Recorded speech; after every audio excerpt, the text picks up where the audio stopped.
Hi guys, how are you? Dr. Pam here, and I thought I would take some time to really throw in some more information to you.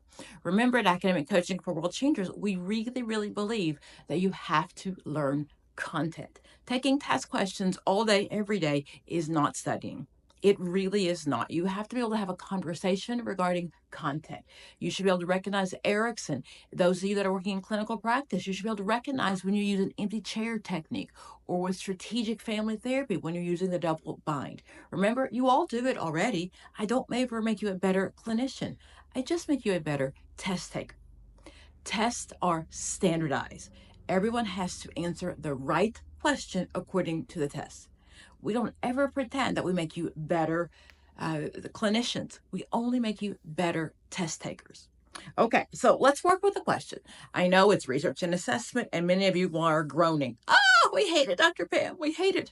I know you do, but I promise you these are the easy points. They really are. If you can get these, you will get extra points that you hadn't on plan getting. And they're just memorization. 3 times 3 is 9. That will never, ever change. Okay? So here we go with the question. Which of the following would be the most credible study? Now, it's a research question, and so credibility, the reason I know that is because that's the same thing as valid. Does it do what it says it's supposed to do? So remember, validity is more important than reliability. Does that make sense? Reliability is over and over and over again. However, I can get the same answer over and over again if it's not valid. So I have to remember that validity is the most important thing. Okay, so my question says, which of the following would be the most credible study? 1. A randomized sample of participants with control and treatment groups and a double-blind study. 2. Non-randomized sample with a control and treatment group. 3. A randomized study with a control and treatment group and a blind study. And the fourth one says a randomized sample with a treatment group. Now, really, I want to know this answer before I even look at any of the choices. I want to guess. I want to know content. What I know is that a true study, a valid study, right? You see them all the time in the paper. Sometimes you get paid for them. So when we're trying out new medications, new therapies, any of those things, we have to try it on humans first, right? We really have to make sure it works. So if you're looking, let's say that you've got high blood pressure and your doctor has your own medication and it's really not working and he's kind of sampling with the medication, he may say to you, or you might see in the paper, would you like to participate in a trial, a clinical trial? So what's going to happen is they're going to take 100 people and they're going to put 50 people in the control group. People in the control group get nothing, placebo or nocebo. They're going to put the other 50 people in the experimental group. They're the ones that get the placebo. I'm sorry, they're the ones that get the real medicine. Double blind is the best way to go. That means either the researcher nor the client, neither one of them know which one is the actual medicine and which one is the placebo. Sometimes you might see the word nocebo. Nocebo means that you're not getting anything. Nocebo, placebo is a sugar pill. Nocebo is nothing. Okay. So then what I know is the best way to see if it works is really to make sure that we add one group gets the no medicine, one group gets the other medicine, and with the real medicine. And at the end, we see what it looks like. That's it. That's really that simple. So I know that before I look at any of the answers. So I can go back and I'm going to read it again. A random sample of participants with control and treatment groups in a double blind study. The second one, a non-randomized sample with a control and treatment group. 3, a randomized sample with a control and treatment group with a double blind study, blind. And 4, a randomized sample with a treatment group. So the question is about credibility, which is validity.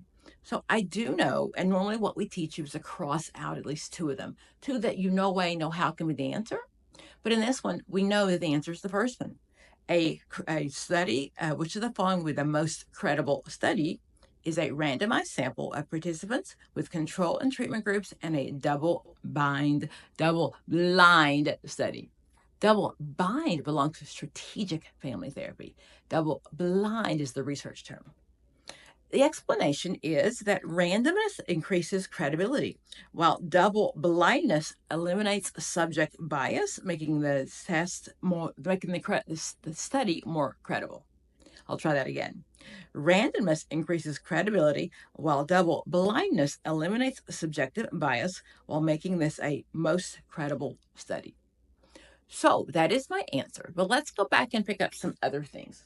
So, what I know also is researcher bias and subject bias. Researcher bias most often is what we see. So, we're looking at a couple of terms: halo effect, right? The halo effect is someone who's charming, amazing, beautiful, something about them, charismatic, that you just believe whatever they say. You're just, oh wow, you're amazing. The Hawthorne effect is the fact that people work differently when people are watching.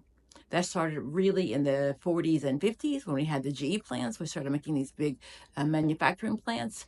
And if the manager walked around on the floor, people worked harder. There's the Pygmalion and the Rosenthal effect.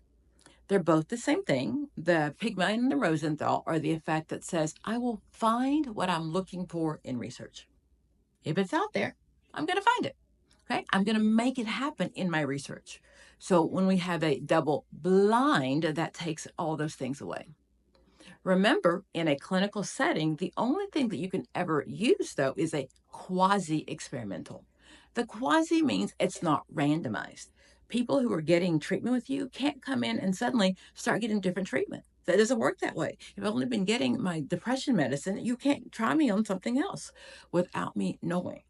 So the goal with a quasi-experimental, and one of my older videos, I talk about the Quasimodo, the Hunchback of Notre Dame, right? Because it's Quasimodo. So quasi means not really, not quite a true study, but they definitely are very feasible, and we do like the results that we get. So if your office is trying a new type of therapy, so think about one of our newest considered postmodern, like DBT.